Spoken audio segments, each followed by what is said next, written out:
Hola, hola, ¿cómo están? Bienvenidos a mi canal, un gusto saludarlos.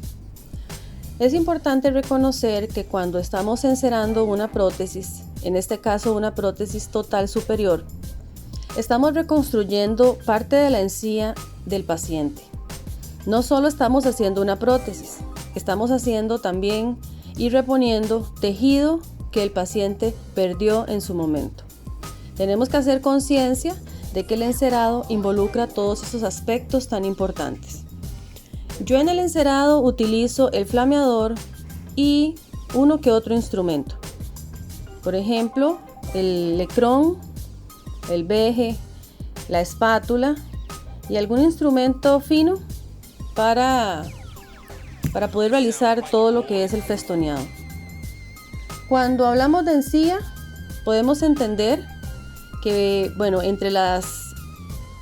entre los dientes vamos a hacer la excavación entre dientes, o sea, entre interproximal, después de haber retirado lo que son o definido todo el área cervical. El área cervical va a definirse desde el punto de contacto entre cada diente y de ahí hacia superior o hacia inferior, dependiendo del caso. Con el lecrón, después de haber excavado, vamos a ir desvaneciendo poco a poco. Vamos a ir desvaneciendo y vamos a ir formando todo lo que es la encía libre, esa concavidad o tronera interproximal que nos define el cuello entre piezas. Cuando estamos desvaneciendo, tenemos que ir en relación hacia la dirección del eje de los dientes, como por ejemplo entre canino y lateral tenemos que comprender que va distalizado. Con el veje, es un instrumento que me encanta, voy a definir ciertas áreas del límite de lo que es la encía libre hacia la mucosa alveolar. No podemos dejar esa área recta ni demasiado bulbosa, porque lo que haríamos es inflar demasiado la boca y quedaría muy grande, a menos de que se requiera por cuestiones estéticas, sí se podría hacer. Vuelvo a retocar los cuellos con este instrumento, esta cucharilla me ayuda mucho en eso, a mí me gusta por eso, y lo hago en forma de bisel. Voy a ir haciéndolo en forma de bisel y voy a ir limpiando los dientes de una vez. No podemos dejar la cera muy en el tercio medio de los dientes, ya que haríamos unos dientes muy pequeños y eso no es estético. Si compramos cierto tipo de dientes, cierto tamaño, tenemos que comprender que es porque va a estar descubierto y respetar la línea de la sonrisa del paciente. La encía es el área, la porción de la mucosa masticatoria que recubre todo lo que es el proceso alveolar y rodea la porción cervical de los dientes, insertándose en ellos. Es por eso que nosotros tenemos que hacer y fabricar prótesis muy estéticas en estas zonas anteriores. Por ejemplo, los dientes de las prótesis superiores tenemos que ser muy cuidadosos a la hora de realizarlas para que cuando el paciente sonría no se vaya a ver ese artefacto, prótesis, cuerpo extraño, realmente como una prótesis. Ya no son prótesis del siglo XX, estamos en el siglo XXI y hemos cambiado todo lo que es la dimensión y realizar un poco más hacia la realidad lo que son las prótesis. En la cavidad bucal existen diferentes tipos de mucosa. La mucosa masticatoria, que va a comprender la encía y el paladar duro del paciente. Por eso es que en las prótesis tenemos que cuidar muy bien el grosor del paladar.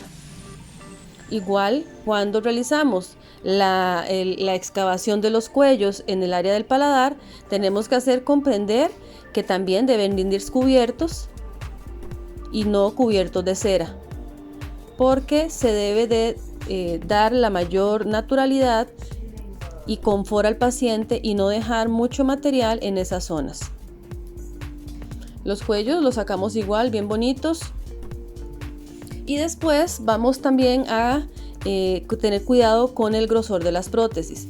En muchos casos sucede que en el área de la prótesis, en el paladar, sucede que pasan prótesis muy gruesas. ¿Y por qué sucede esto? Porque no se calibra el material.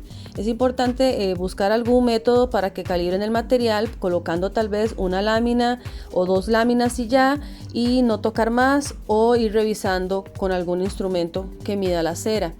También la mucosa especializada que recubre el dorso de la lengua. Entonces eso está en el paciente. Por eso es que nosotros tenemos que hacer la apertura del área del paladar para que por ahí la lengua se acomode.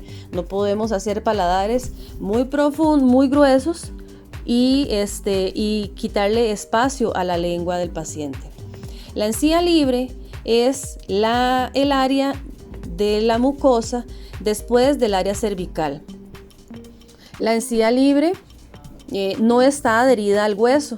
Entonces, ahora actualmente en los encerados caracterizados podemos realizar algún tipo de cuellos un poco más hacia lo natural o un poco no tan parejos, sino un poco disparejos. Muy bien. En esa área, siempre, si ustedes observan la encía con dientes, tiene un tono de un rosa claro. Cuando hacemos prótesis caracterizadas, tenemos que tomar en cuenta que esa área que acabamos de hacer de la encía libre va a tener un tono pálido a futuro. Con el flameador y un cepillo o un pincel con pelito durito, vamos a empezar a simular la encía adherida y vamos a hacer el punteado de naranja. El punteado de naranja no se hace en todo lo que es la cera en anterior y posterior. El punteado de naranja se realiza después de la encía libre y antes de la mucosa alveolar. Entonces, si el punteado de naranja se sobrepasó hacia la mucosa alveolar, lo que hacemos es que con el instrumento volvemos a alisar y se acabó. Terminamos el encerado real. El encerado caracterizado, todo tiene su técnica, todos tenemos nuestro toque y también dependiendo de los gustos de nuestros clientes. Pero es importante no exagerar demasiado en las encías o en el festoneado porque podría ocasionar al paciente disconformidad, va a ser incómodo. Posteriormente, las rugosidades palatinas. En este caso, las rugosidades no siempre se realizan. Algunos odontólogos no las piden, pero si las hacemos, hagámoslas suavecitas, no tan pronunciadas, ni que queden groseras hacia la lengua. ¿A qué me refiero? Que queden con alguna grada, con alguna retención donde se vaya a acumular comida, donde vaya a lastimar la lengua del paciente. Si las hacemos bien bonitas. Otro aspecto importante es cuando realicemos las rugosidades palatinas, es que las hagamos línea a línea. No hagamos una línea y una T y después otra T. Tenemos que hacer cada una de las rugosidades por aparte. Un poquito elevadita, igual que se sienta suave al contacto para que no vaya a lastimar. Y puede extenderse hacia lo que es la zona de caninos y mesial de la premolar. No tan atrás, no es necesario porque la lengua no toca esas áreas, solo toca en anterior, en palatino en anterior.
Con el flameador a cierta distancia voy a suavizar cualquier línea excesiva y no lo voy a borrar. Un encerado caracterizado, sin exagerar. A mí personalmente hasta el momento no he requerido la necesidad de hacerle el frenillo, de simularle el frenillo a la prótesis, ya que el paciente no pierde los frenillos. El paciente tiene sus frenillos ahí y nosotros tenemos que liberarlos. Por ende, yo no le hago los frenillos bucales ni labiales a las prótesis totales por ningún motivo.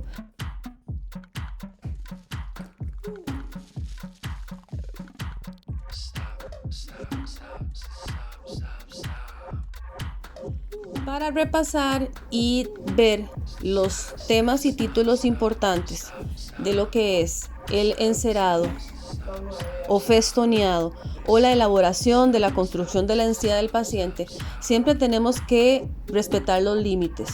Tenemos que respetar el límite del margen gingival, o sea, de los cuellos.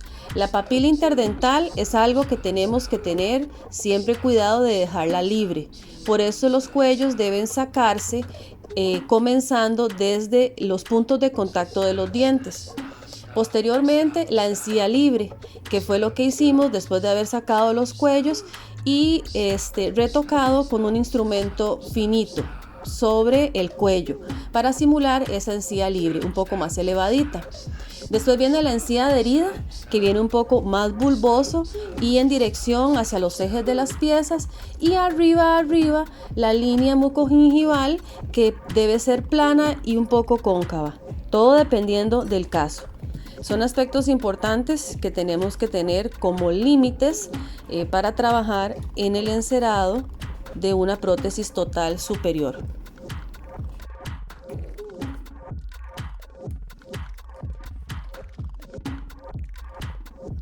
Con un pedazo de esponja y en un mandril la coloco en el micromotor y a velocidad media o baja voy a comenzar a darle brillo a la cera. Esta es una técnica muy linda, no puede ser a alta velocidad porque lo que haría es calentar la cera y más bien deformar el encerado. Tiene que ser suavecito, pero no tan lento, sino una velocidad ahí bajita, pero que sí se sienta. Muy bien, luego con cuidado, despacito en todas las áreas y voy dándole el brillo deseado.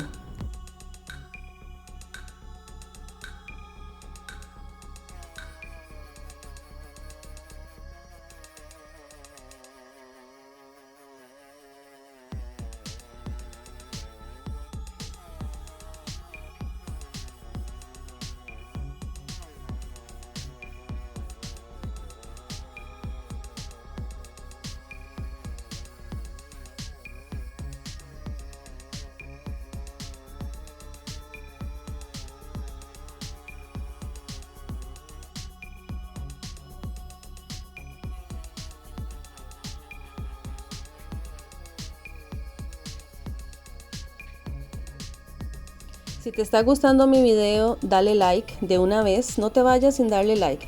Ya casi terminamos, estamos dándole el brillo al paladar. Vean qué bonito que se ve súper lindo. Cuando enviamos también las prótesis para prueba estética, podemos hacer esta técnica y así enviarle la prótesis bien linda al odontólogo para que haga su prueba estética y se sienta más lindo y nuestro trabajo pues hable por sí mismo, ¿verdad? Si tienes alguna duda, algún comentario, algo que aportar a mi canal por este video, puedes escribirlo en los comentarios. Yo estaré encantada de responderte y de darle un corazoncito a tu comentario.